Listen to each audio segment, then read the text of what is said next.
the last show of the three-part series where I take you down memory lane, and we are exploring the experiences and memories and contributions of the Azad Kashmiri community across generations in Luton. Now, this project is taking you through doors.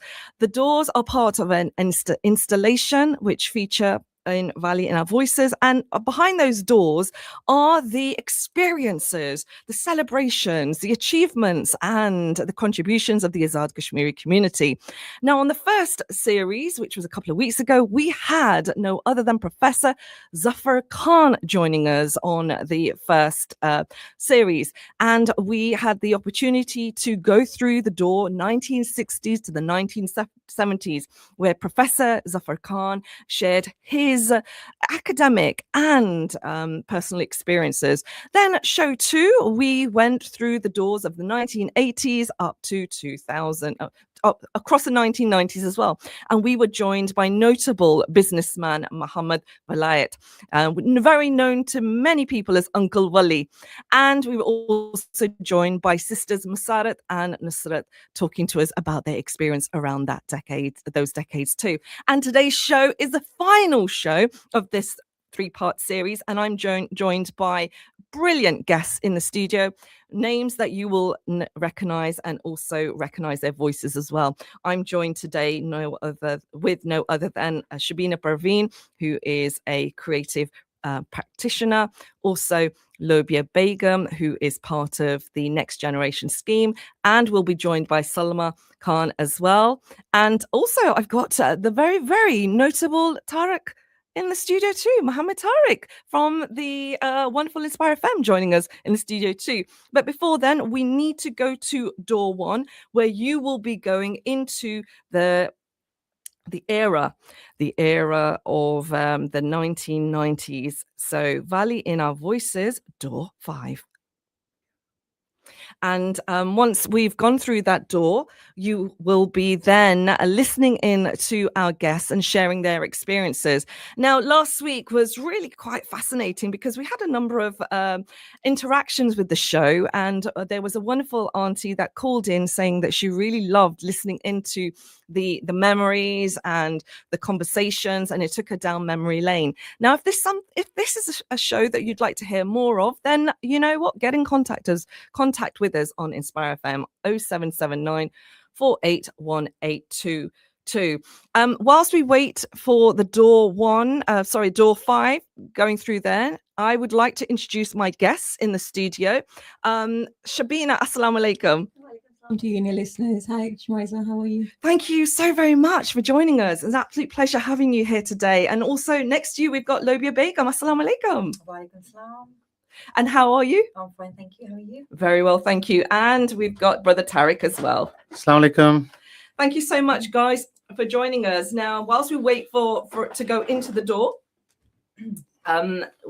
you will be listening into the audio for about a couple of minutes, and we'll be responding from that. Door 5, Expansion, Visibility and Change, 2000 to 2010.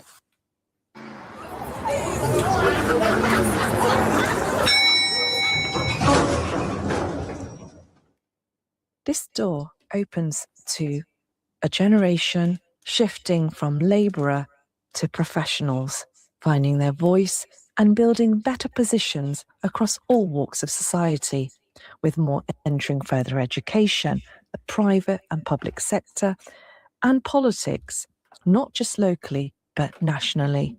But there was also a global shift in the way Muslims of South Asian descent were being viewed.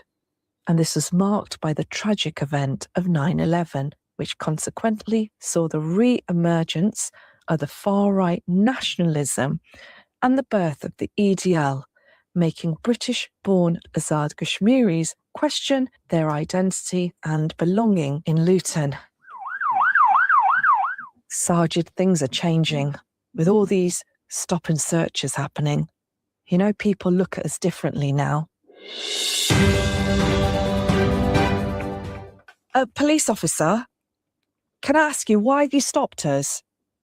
Please step out of the car, sir. Hey, listen, mate, I've done nothing wrong. Is it because I'm brown? Dad, stay in the car. Abuji, don't leave the car. Don't come out. Police officer, this has nothing to do with us. I don't know what to say. We can try and build, connect, and invest, but we will still be outsiders to them. I thought I left this all behind when I first came here, son. This challenge of proving that they belonged brought pressure, but also unity amongst the communities. So that was door 5, and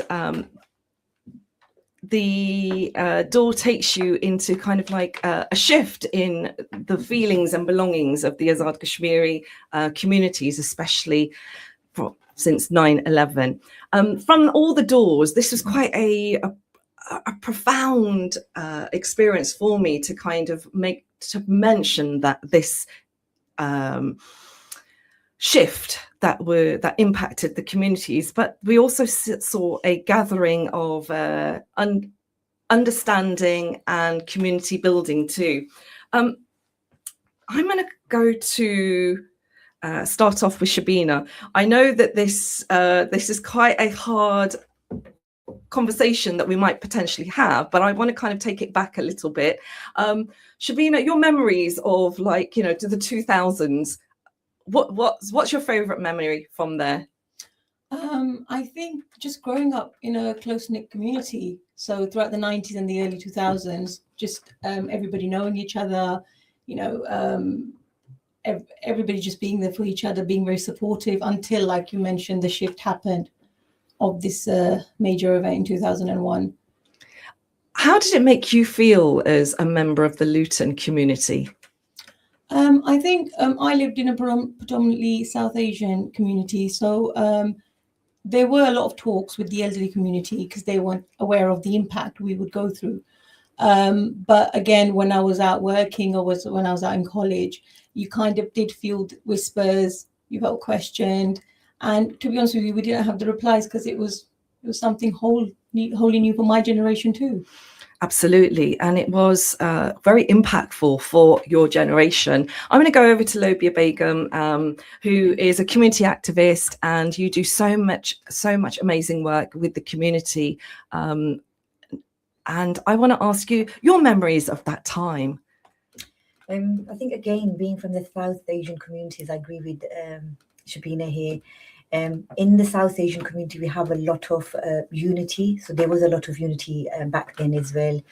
In terms of, again, the whispers were there, but we didn't really have like an impact in terms of, you know, like obviously what was going on. It was just normal day-to-day thing other than the whispers that were going on. But we kind of handled it pretty well.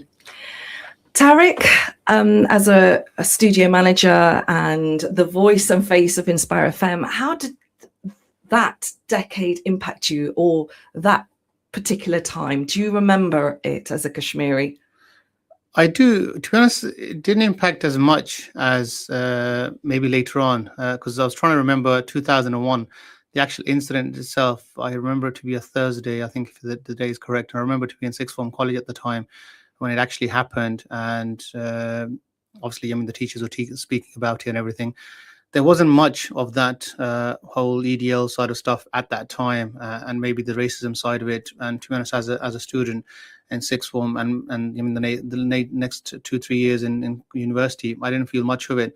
I really got to know how the community felt and the issues and maybe the problems around it in 2010 when we actually started Inspire FM. So Inspire FM obviously started in 2010. So this was 10 years almost prior to Inspire FM.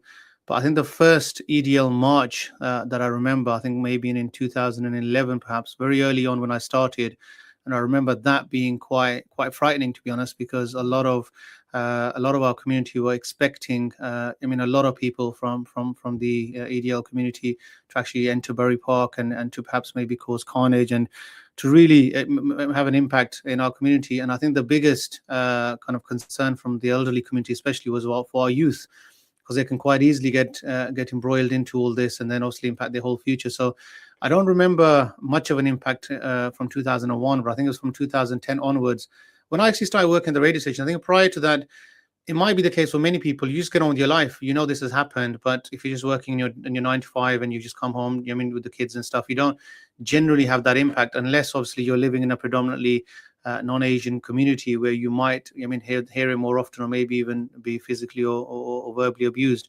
But yeah, alhamdulillah, I wasn't in that case. But from 2010, I think I actually got to know how people actually felt and the fear that was within our community. And that fear, it felt that in order to kind of combat that, art and creativity, I saw a greater engagement and female leadership as well. And I want to come over to Shabina. Shabina, for you as a creative community practitioner, what does that entail? I think connecting generations, to be honest with you. We've had the first generation come here and they've just sacrificed so much. They've self-learned. Again, they also experienced a huge, should we say, impact of racism in their era. And I think with us, we're the second generation here, and we've picked up on quite a lot. But I think the third and fourth generation, I think there's very little impact. There's very little awareness of what actually has happened with the heritage, with culture, with tradition. So I'm very passionate about sort of connecting that with the intergenerational projects that I do. So when we talk about heritage, what does heritage mean for you? Heritage for me is my belonging, where my parents came from, and that's literally where I'm from. And, you know, I'd like the next generation to also know that, you know, it's traditions, it's values. Absolutely. Coming over to Lobia, Shabina eloquently talked about tradition and values, and especially handing something over to the next generation. You have launched something called the Next Generation Scheme. So please do tell me, what does that entail? What's that all about? So with the Next Generation Scheme, we've launched, it's our third year, Pakistan and Kashmir event.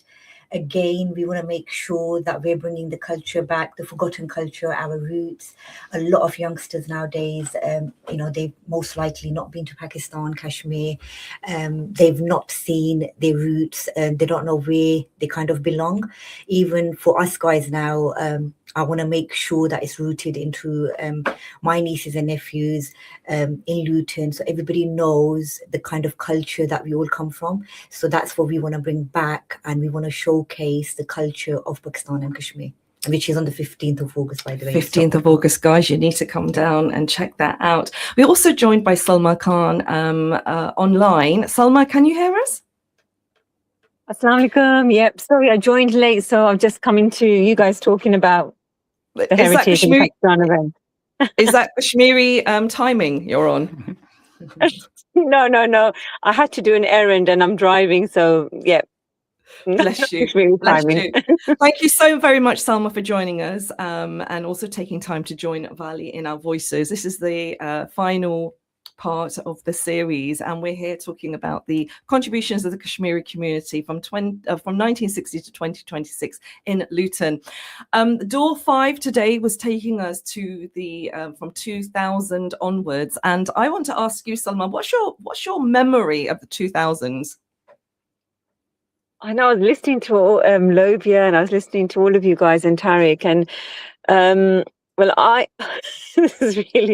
got married in 2001. So for me, it was integrating into a new family. I went to Kashmir actually in 2001 as well.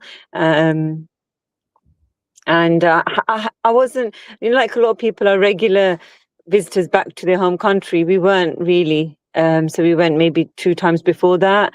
So for me, like you guys were all talking, is culture is very important to embed with our children, because I didn't get much of it. So I want my kids to have a richer culture than me. Absolutely. And I want to ask you, what was your fondest memory of that when you went to Azad Kashmir? Was it food? No, we live in such a beautiful place where my in-laws do. They live in in the mountains, and it's so beautiful there. The air, the scenery, it's just, you can't even describe it. It looks like, those pictures that you see when people are that are even created by AI and on the internet. Is so, so beautiful. And then you've got clouds at the top that you can see. I think the scenery, and it feels so clean. Yeah, it's just such a relaxing atmosphere. And I think whilst I was growing up, I took that for granted. I want to ask Shabina, what about your memories of Azad Kashmir? Have you ever been back? Yeah, a few times. One of the times, obviously, when I got married in the early 2000s. And just like Salma said, that sort of builds and embeds, shall we say, the roots and the constant back and forth of actually realizing what your roots are. So I didn't actually first go to Kashmir, Azad Kashmir, till I was a teenager. And then every time I've gone back, I've learned a lot more, shall we say, practically, as opposed to listening to the elders whilst I was growing up. So listening and communicating is a key thing, especially connecting with the elders. I want to ask you, Lobia, can you speak Bari? Yes, of course I can. Bari and Urdu. Wajiba. That's brilliant. I should actually do this show in Bari, right? But I'm going to refrain from doing that. But how important is language for you? I think it's very important. Growing up, we were taught both Patwari and Urdu. And I'm so glad, because now when I look at my nieces and nephews, although we're teaching them Patwari and Urdu, and it's not like how we can speak, this has a huge sort of like a English accent. It's very anglicized, isn't it? Exactly. So I think your language, your roots is very, very important. Tariq, do you have a favorite sentence in Bari that you'd like to share with us on the show? Or is this something that you recall whilst growing up that your parents would always say to you, or your grandparents would always say to you if you were ever caught speaking to English in the home? I can't remember, to be honest. Isn't it apni zaban bolo? Yeah. Because I'm thinking, to be honest, we've always done that. So I think because I was born in Pakistan, so when I came here, I was 6, and I pretty much spoke our own language at home all the time anyway. My grandma didn't know English, and my grandma kind of brought us up, so we would always speak. So all my siblings, to be honest, we can all speak fluent Punjabi or Padi, you'd say. And to be honest, where we were used to it. Whereas, like Lobi was mentioning, like where my son, for example, or my son, to be honest, he goes to Pakistan quite frequently. He's in Pakistan at the moment, so he's quite used to the lingo and stuff. And he's quite, a lot more free flowing. Whereas my brother's kids, my youngest my youngest nephew, for example, when he tries to communicate with my mom, it's so funny. So she'll ask him to go buy something from shop, and he'll come out something like "Main le aaya hu," something like that. And it's like, and I'll go, "You're speaking Urdu," and he goes, "What's the difference?" And I'll go, she understands." He goes, "Yeah, she understands." He goes, "That's the purpose of communication." And then he'll try to give a change back, and he'll try to explain how much it was. It's hilarious. So to be honest, I think language is key, and I think this is going back to the Pakistan Kashmir festival. I think one of the key things, and I think at the moment, to be honest, we're quite lucky in Luton. We got the Turk Fest, which was promoting the Turkish culture. There's quite a few different festivals happening. I think there's a Eastern European fest happening as well, which they promote their culture. I think it's important in this country, especially because of such a diverse country that we have. We live in a diverse culture that we should be able to teach our children what that culture is. And I think one of the biggest learnings last year when we asked a lot of the young people was when they saw the furniture there. So when you see a cut there, for example, and people are like, "What is this?" And it's like, "This is what we used to sit in back home, and this is what people sit on." So they'll have a really, this is what a cut is, and this is what tandoor is, and this is a piri, for example, and whatever. So we had all those items are out there, so they come and sit there. I think it's quite important for us to share that with our community. But I think just going back to something you said, Sister Shabina, and I think also Salma mentioned around how picturesque Pakistan is. I think it was. I have got, from my memories from Pakistan when I used to live in the village, it was beautiful. It was that picturesque village of massive fields, and it's really nice. Now when you go back, it's all built up. It's roads, and you literally, where I remember playing cricket, for example, there's no space there. Capitalism. It's actually turned into a really, really bizarre kind of a little town now, rather than the village that I knew. And to be honest, it doesn't feel like home. So a lot of people do tend to go back, unless you live in a rural, really rural place, and you still got that, which I get that from some friends. Sometimes they go and they make videos from the rooftop, and it looks beautiful. All you can see is fields of green and yellow and stuff. I don't see that in my village. It's completely built up, and I think it's kind of ruined it, to be honest. That's a really interesting point that you've made about how the landscape looks now, and it is modernity. You know, Azad Kashmir is becoming very, very modern. Shabina, you have done a wonderful project called Weaving Heritage, which is all about capturing the voices of the older generation and introducing it to the younger generation. Language is obviously paramount in that. How are you able to archive and capture these sounds and voices from the older generation, and what was the experience like? I think the experience was wonderful. Definitely, I think talking to a lot of the aunties, specifically the same ones that I grew up around, and it's quite heartbreaking to see them talk about the same memories, and obviously with so many well-being issues. I think it's very important to capture the memories. I became very passionate, especially after lockdown, when I realized a lot of the aunties I grew around, sort of teaching crochet, teaching sewing to the community, they weren't around anymore. And that's what sort of encouraged me to sort of capture as many self-taught skills that these ladies had, and then take it to a girls-only school, and then sort of do this intergenerational project. And it's called Gup Shop as well. You're on Gup Shop? I'm on Gup Shop as well. That was the first original one I started, just with the first migrant of female Kashmiri ladies. And then obviously kind of evolved my intergeneration projects from there. Beautiful. And it's so important, isn't it, projects like this, Lobia, especially, you know, for the youngsters as part of Next Generation scheme to be exposed to? Of course, it's really, really important for obviously the younger generation to know their roots. Like I go Pakistan every year. My siblings go Pakistan every year now as well. And I think going back to Tariq's point, where Kashmir's changed. So I come from a village where we have absolutely beautiful scenery. I prefer the village life, as some of my siblings say. Can you name the village? We need to name these villages. So, away from Kotli, we've got a village called Nod. So we're from Nod. And I think there's a lot of people from Nod, from the village Nod. And then we've got a lot of family in the city as well. But every year I go to Pakistan, my 6 weeks, 4 weeks, I spend literally in the village. It just relaxes me and de-stresses me out. Absolutely. And I think those are the experiences we may not have appreciated whilst we were younger, because we wanted things to be modern, but now we're older and we just want a more relaxed life. It is 10:23, folks. You're listening into Valiant Voices. This is a special radio series celebrating the achievements and accomplishments of the Kashmiri community from 1960s to 2026. We don't have anybody born in the 1960s here. There are a lot of youngsters in the studio this morning. Salma is also with us. She's online. Salma, how are you experiencing this show and listening into the conversations? Is it evoking memories for you? Yeah, I feel like I probably missed out when I'm listening to Lobia, because Lobia's, I know that she's very connected to Pakistan and Kashmir, where I don't think that I had that. And, you know, when she talks and they've done, like, their kids know the language, and my kids have very broken body. And, you know, when you were talking about the words that they use, my kids just say to my parents, "Tik-tok." I love that. You can't go wrong. Ha, nay, TikTok. Yeah. G is paramount. That's it. And that's all they know. And they understand everything.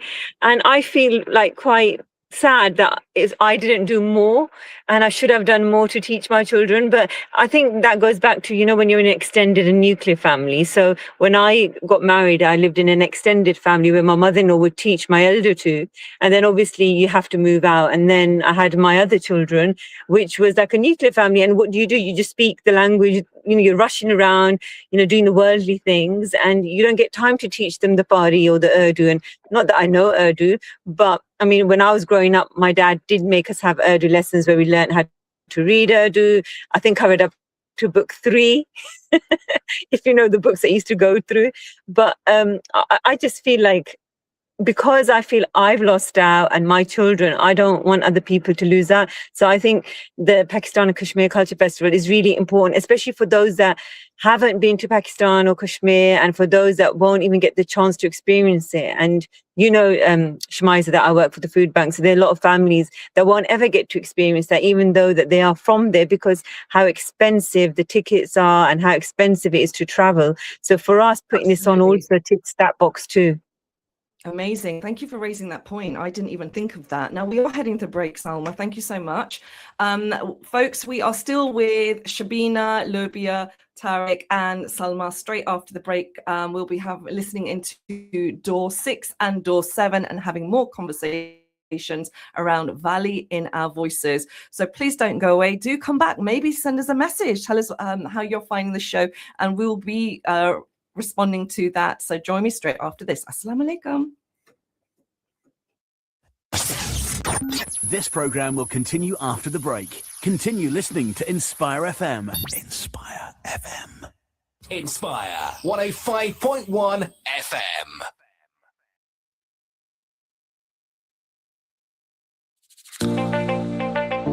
Assalamu alaikum and welcome to Inspire FM Summer Tips. Let's have a productive summer break. Structure your calendar around your 5 daily prayers, using Salah as a built-in timer to pause your work, reset your focus and organize your tasks. Thanks for tuning in and keep listening for more, only on Inspire FM. Why do Tops Pizza deliver the top pizzas in Luton? For a start, all the toppings are 100% halal and Tops use fresh dough every day. Then there's the cheese, the highest quality available. And when it comes to food preparation, cleanliness is taken as part of our faith. So that just leaves the taste, choice, and great offers, including buy one, get one free on all medium, large, and extra large pizzas. Tops Pizzas, Wellington Street, LU1 5AA. Order online, topspizza.com or via Just Eat. Download our app or call 01582 72 5000. Leagrave Heating Supplies. With over 20 years of experience, we're the largest independent plumbers merchant in the area, specialising in all types of plumbing and heating, as well as combination boilers and megaflow cylinders. Whether you need a new bathroom or a complete new heating system, LHS is the place. Come along to our brand new bathroom showroom at Unit 1, 3 Chorlend Lane, Luton, to see the latest range of quality bathrooms. Or log on to leagrave.net. We're an Interpart-approved stockist for all genuine spares. Our new store in Bedford is now also fully opened. Leagrave Heating Supplies. Call Luton 84 86 88. Allahu Akbar, Allahu Akbar. Assalamu alaikum. Calling all young brothers aged 16 and under. Have you ever dreamed of giving the azan on Inspire FM? Use these school holidays to learn the beautiful words of the azan and practice every day. When you feel confident and ready, we'd love to hear from you. Simply WhatsApp us on 07779 481 822 and we'll invite you to our studios to professionally record your azan. Your recording could then be played on Inspire FM, inspiring thousands of listeners across our community, inshallah. Start practicing today. We look forward to hearing your azan.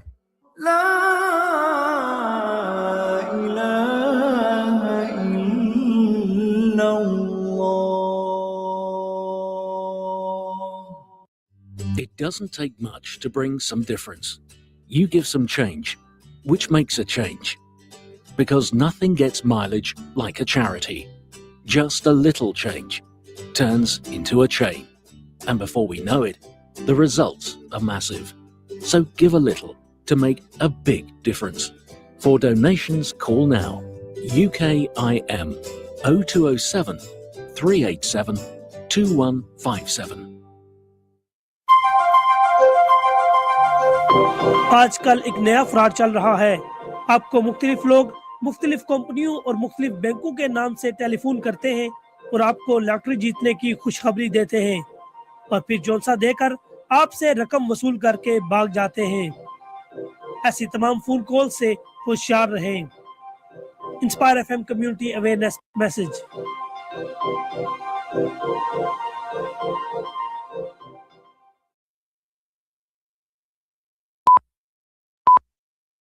From the studios of Inspire FM, the time is now 10:30.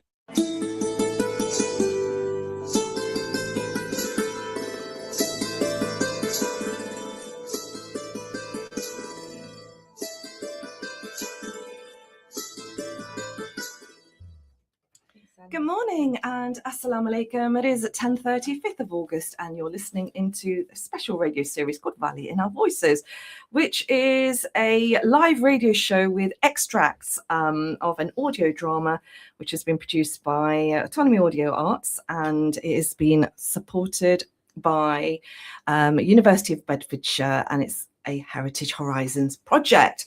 I'm Shemiza, taking you all the way to 11 o'clock, and I am joined by my very esteemed guests live in the studio who are going to be responding to the extracts of the drama and sharing their experiences. We are going across 2000 to 2026 today.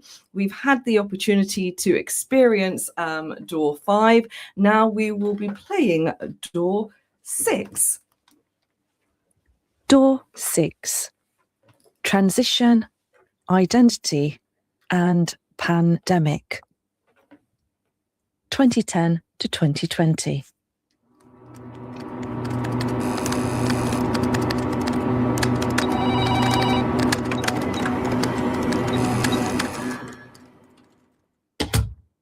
This door opens to a generation finding its voice and furthering ambitions.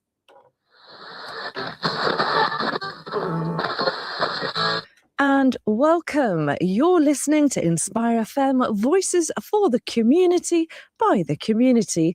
Today, I'm broadcasting live at Luton Sixth Form, and with me is Shemiza Rashid, who's about to open her A-level results. Zara, share with us your A-levels.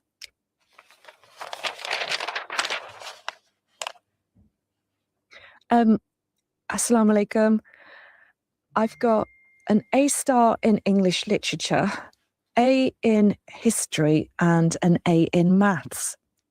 That is amazing. How do you feel, Zara? And what's next for you? I'm really happy, and I'm going to Cambridge University to study English. Wow, that's brilliant. Now, we also have your mum here too. Assalamu alaikum, sister. How do you feel about Zara's results?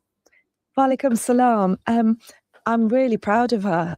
We all are. She's really worked hard, and I'm excited for her to go to Cambridge. I mean, I went to university, but only in Luton. But Zara, she is the first to go away and be at Cambridge University. We're very proud. And so are we. Congratulating you, Zara, and your family from everyone on Inspire FM, and a huge congratulations to all the other students on their new milestone of life.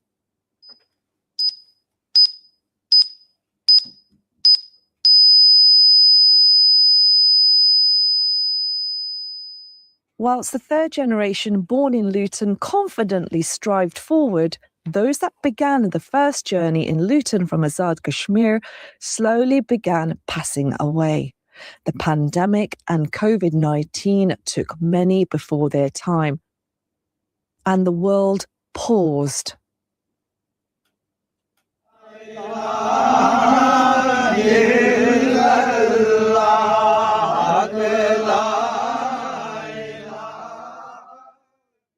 My grandfather, Haji Muhammad Rashid, he was the last who remembered everything. He came with a pocket full of dreams, travelled with courage, hope, and grit, worked day and night to lay the foundations of community and our future here in Luton. If he didn't take that step from Godley, we wouldn't be here today. He worked in factories, he worked as a taxi driver. He also opened up chicken and chip shops just to make sure that we had a better life here in Luton. Allahu Akbar,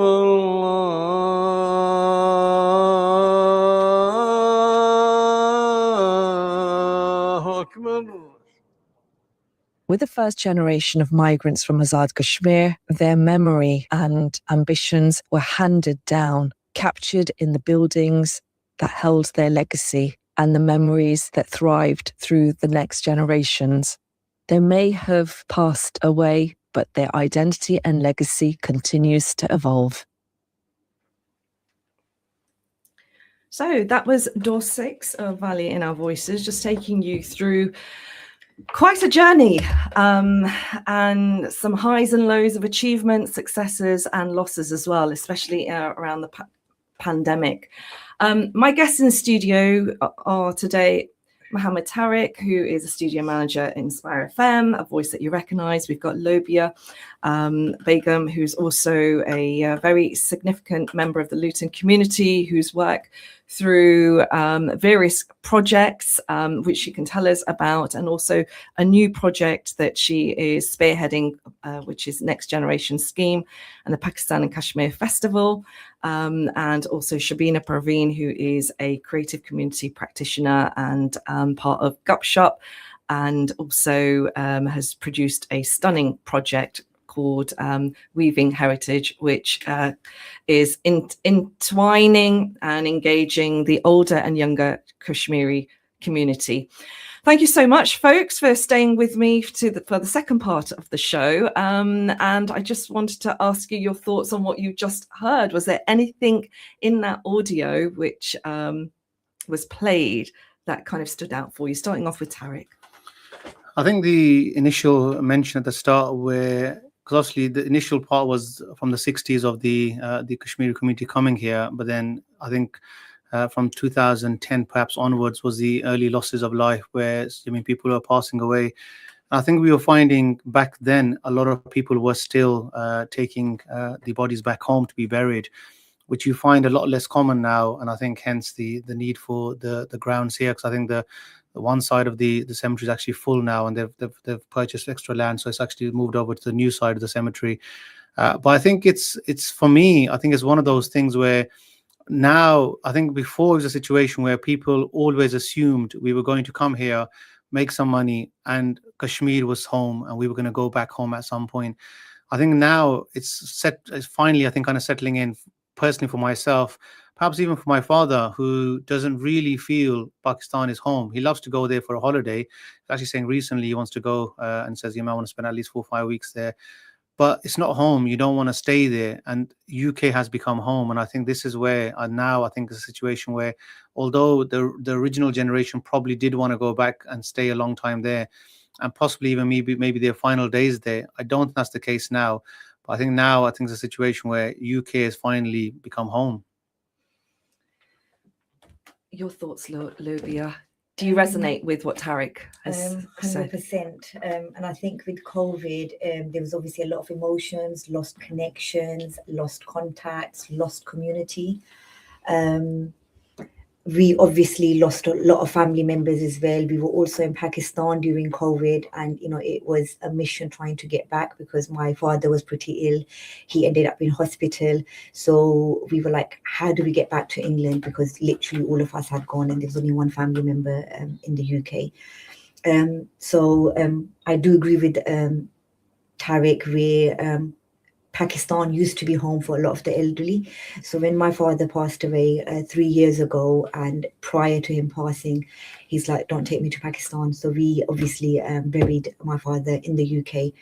And it's the same for my mom, and she talks about it now, and she's like, I want to be with my children now. So all of us kids are in the UK. So although, we're visiting Pakistan, Kashmir, literally every year, we've got family members there as well, but a lot has changed since COVID, and the connections that were lost, we're sort of managing to get them back on board now, but a lot happened in COVID, and it was quite emotional.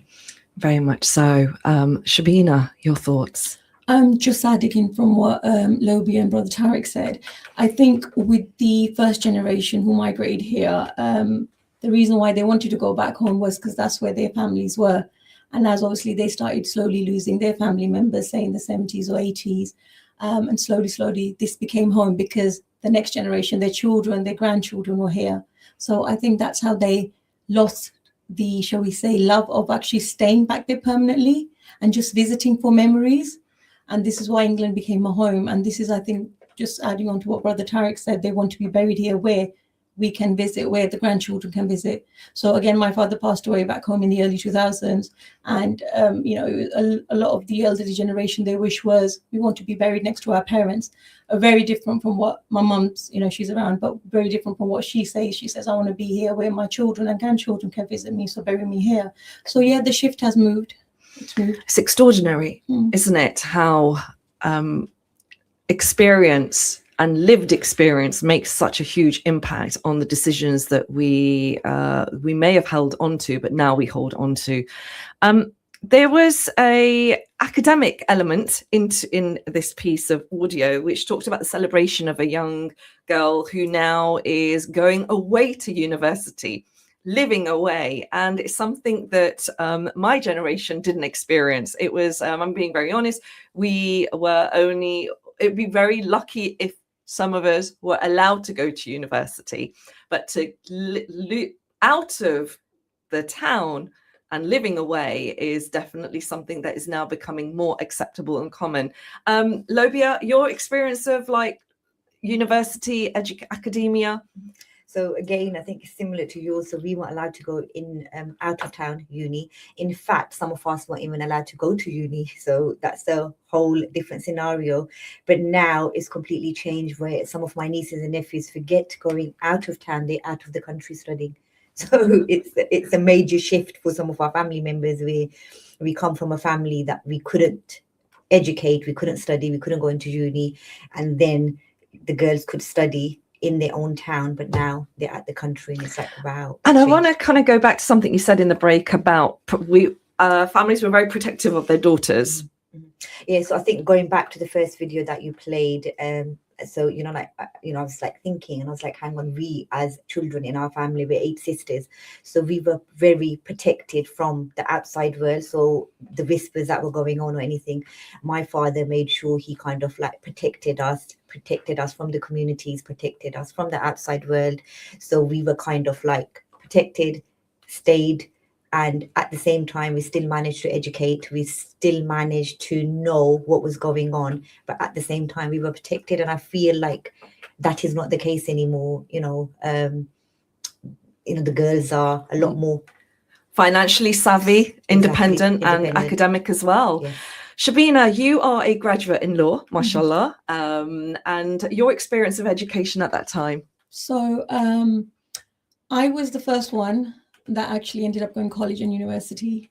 And I think the thinking and the thought shift had really changed compared to my siblings who grew up in the mid-90s and who left high school in the mid-90s. Again, I think that was very helpful. So I also had a condition that you can study, but we won't be happy with you going out of Luton. So I was lucky enough to Luton had a university, and I studied here. Again, carrying on for what Sister Lobia said, it's the protection of not being aware of the westernized culture, wanting us to sort of integrate. So when I went to college and university, my parents and a lot of parents at the time wanted their children, especially the daughters, to integrate, be financially independent, not have any reliance. So yeah.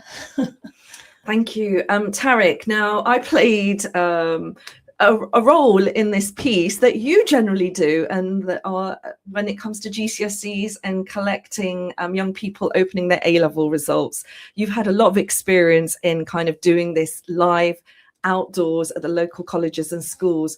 How has it made you feel seeing the academic achievements of the young communities or young Kashmiris in Luton today? I think it's amazing, to be honest. I think I completely agree the fact that a lot has changed, subhanAllah. I think if I go back to my dad's time, I think when he tells us his stories, he says he was 12 when he first came to the country, was put straight into work, and it was actually at 15 somebody asked him, how old you are, and he said, I'm 15. And he said, well, you shouldn't be here, you should actually be in school. So he remembers going about 6 months to school, and then he turned 16. He said, well, now you can legally work. So he was out of school again. So he remembers, I think, going to school for about 6 months. And when it came to us, for example, my sisters went to college. I don't remember any of my sisters going university, actually. One of my sisters actually recently did like one of those evening classes from home and actually graduated as in law. So that was just something she wanted to do at home. She's not doing anything with it, unfortunately, which we keep encouraging her to do. But you're right, university wasn't something that, especially from the women's side, they were kind of encouraged to do. And as Lobia mentioned, now you're finding people, I know quite at least 5 or 6 people from my own family who were struggling to pursue medicine in the UK. So they've gone to Bulgaria and various different countries because they find it easier to get in. So this is where I think education has really been pushed by our parents, which I think rightly so. And I think maybe it's the fact that since when they initially came, maybe they felt that this wasn't safe for especially for the females to go out there. Now it is, and I think as Sister Shabina mentioned, we're very fortunate. We had a university in Luton, so a lot of females possibly were able to go to university purely because it was in our hometown. And maybe if Luton didn't have a university, they wouldn't have had that education. But I think, like you mentioned, I think nowadays the results, obviously next week we got the A levels and then the GCSEs. Our young people are very high achievers, mashallah, and hence you can see. I mean, even our own local hospital, majority of the doctors will probably come from the South Asian communities. There's a lot of doctors now, lawyers, accountants, whatever profession you look at, pilots. There's, Kashmiris doing all these sorts of things all over the world. So, alhamdulillah, I think we've got some very, very successful people out there. And that is definitely celebrated on Inspire FM. And also, could you share with us Inspire FM's role in the community? Because it was mentioned in Door 7. How impactful have you been for the Azad Kashmiri community in Luton? I think if you sit down with Brother Zafar to find out the story of Inspire, why did Inspire start? It was purely to give our community a voice, to say, you know what, our voice matters and this is who we are. And I think, to be honest, to actually normalize what Muslims are, a Muslim from the Kashmiri community or from other communities, Pakistani community and the Arab community, whichever community they come from, we are normal people and we are interacting with society and we play sports, we educate, we do normal things, we like fish and chips just like you might do. And I think it's trying to normalize those relationships and trying to say that we are part of society. And I think Inspire, alhamdulillah, I think we've always tried to look at the positive stories out there in our community and really try to highlight those and promote all those smaller little projects and smaller little things that are happening in our community. Because I think it's important to make sure that we, as a local community radio station, give our community the voice to be heard. And I think, alhamdulillah, a lot of people in our community utilize the radio station, whether it's marketing from a local businessman, from a corner shop, like a takeaway. I think you mentioned even somebody opening up takeaways and stuff. They can utilize the radio stations as a promotion tool, but smaller projects can also use it to promote their projects and get stuff across. Shabina, in the extract, like Brother Tariq has just mentioned, he heard, from taxi driver to takeaway to academia. These were kind of the common areas that we saw the South Asian or the Kashmiri community involved in. But you, from law to becoming an artist, a successful community creative, that's also a shift now. Yes, it is. Yeah. Again, I think moving from law, so I worked in the law field for quite some time, and the shift again was due to, shall we say, again, my South Asian heritage, trying to have family life in. And I think trying to prioritize time with parents, because I lost a parent pretty soon. I wanted to spend more time with my family. And I just felt it was just taking over my life. So I then shifted into teaching. And from teaching, I've now come into creative community. And why is creative community arts significant for you? I mean, that's a big shift. I think it's the connection. I think end of the day, what matters is connecting communities. Like I said, we've just lost so much talent, and so many aunties and uncles have passed away, and they self-taught so many skills. And I loved listening to stories growing up, and I've got those stories, and now me trying to pass them on to my kids, say about they never met my dad, so me telling them about my late father and the stories and what he went through, and it's something very new. And even with the Weaving Heritage Project, the girls were shocked that the TV had only 4 channels. They were shocked how life was like without a smartphone. How did we survive with just 4 channels? We didn't have the internet to research, and we had books in the library. So they said, how did you manage? And I said, well, my generation succeeded very well. And I think we are one of the last generation to have lived through that life. Analog life. Yeah. The analog and digital, yeah. Coming to you, Lobia, the work that you're doing with Next Generation Scheme, does it kind of follow on from what Shabina has just shared, the fact the community needs more creative engagement or opportunities? Definitely, I think we've lost a lot of skills along the line. So sometimes when we're offering different stuff in part of the Next Generation Scheme and the wider projects that I'm part of as well, you can see a lot of the skills the youngsters are not picking up on, like from obviously the young girls to young lads, even people that are younger than us. So like Shabina's right, we are the generation that has the memories of the skills or the memories of the culture. So I think for the Kashmir culture event, that is what we're trying to showcase. We've got so much happening on the day. We've got the noors showcasing, we've got the Pakistani mangoes, and Tariq jumping, because there's so many things that we want to showcase. You've got this is it the horse riding, with the, what's that thing that they hold? Tent pegging. Tent pegging. I never knew that existed, and that's just an art form in itself. The sportsmanship there. This is happening when, Tariq? It's next Saturday, the 15th of August. So at Stockwood Park is from 12 p.m. to 8 p.m. Like Lobi said, we've got a full day of events. We are going to put our program out there. So whether you're interested in Pakistani Kashmiri fashion, there's a fashion show we will have on there. There is lots of food, to be honest. So whether you like your samosa or your kebab, or you actually will have fresh jalebi there, courtesy of one of the providers locally. So food, fashion, music, whatever you want to come for. A real cultural day and a gathering of the community, especially in the present time, which is very, very important. The Pakistan Kashmir Festival was part of the timeline of Voices in the Valley. You started in 2024, and for me, it was really significant to actually put this on the timeline of the achievements and success of our community in Luton, because for me, it just feels that we have found home.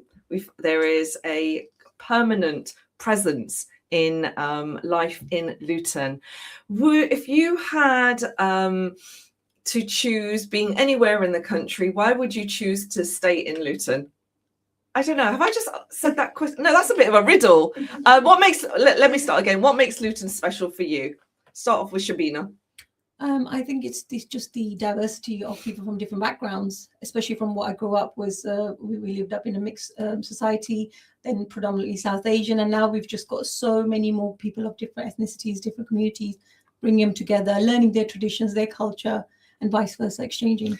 Lobi, I'm going to ask you, what has the Kashmiri community done for Luton? I think the Kashmiri community has done quite a lot for Luton in terms of we've showcased our culture. We keep going back to our roots. The Pakistani Kashmiri community in Luton is quite huge. In Luton compared to a lot of other towns, Luton is home for a lot of Kashmiri community in Luton. And Tariq? I think, to be honest, I can't speak for any other towns and cities. I haven't lived anywhere else apart from Luton. Luton is home. And I think it's amazing, mashallah, because from the position of Inspire FM, no matter what the problem is, obviously we had, the EDL marches we spoke about. COVID itself was a huge challenge for our community. And alhamdulillah, I feel whenever something happens in our community, we all get together. Regardless of faith, regardless of background, and we get through it. And alhamdulillah, I think we've got a beautiful community here in Luton. Yes, we have, the odd bad apples, but who doesn't? And in every town and city, in every, I'm sure in every country, there's people like that. But together, I think as a unit, alhamdulillah, I think Luton does really well. I think even when it comes to donations and stuff, the Just Giving, I think we came second in the country as the highest donation givers. So I think Luton, mashallah, does punch above its weight in a lot of categories. I don't think we get the credit for it, to be honest. I think we get a lot of bad press, and I think this is where the likes of Inspire and I think we've got a lot of local media, which we can do a better job of getting ourselves out there. Absolutely. Now, unfortunately, Door 7, we're not going to be able to play because we don't have enough time. But any thoughts on this particular project that have been created, the Doors, your thoughts on it and why you might consider it to be relevant? I think it's really good because I've attended some of the showcasing you've done, and I've firsthand witnessed how people from different age groups have sort of given you some very good input and feedback. So that's been wonderful, from somebody of my generation to somebody elderly to somebody younger. I think that's just been great where you showcased them, and I've actually witnessed firsthand. Thank you. Lobi, you had an opportunity to look at the doors. I think they are amazing, something for the younger generation to have a look at. So when I looked at them first, I was taken back and I was like, wow, this is amazing, because this is now there to stay. So we could keep going back and we could keep teaching everybody else, you know, what you've captured basically. So well done. Thank you so very much. I know, Tarek, you'd have lots to say, but we've got about 46 seconds. Similar, I think it's amazing to be able to go back on memory lane, and I think something that our parents could relate to as well. So yeah, well done, mashallah, good project. Thank you so very much for joining me today, Tarek, Lobia and Shabina. This was Voices in Our Valley, a special radio series which has been supported by Bedfordshire University, and it's a Heritage Horizons project. There's going to be loads more projects surrounding Voices in the Valley for you to follow. So please do keep an eye on Autonomy Audio Arts. I want to say thank you so very much for my guests, and also congratulations to the Pakistani Kashmir Festival. Make sure you go to that. It's the 15th of August, and follow Shabina Praveen's work as well. And keep listening to Inspire FM. From me, it's Assalamu Alaikum.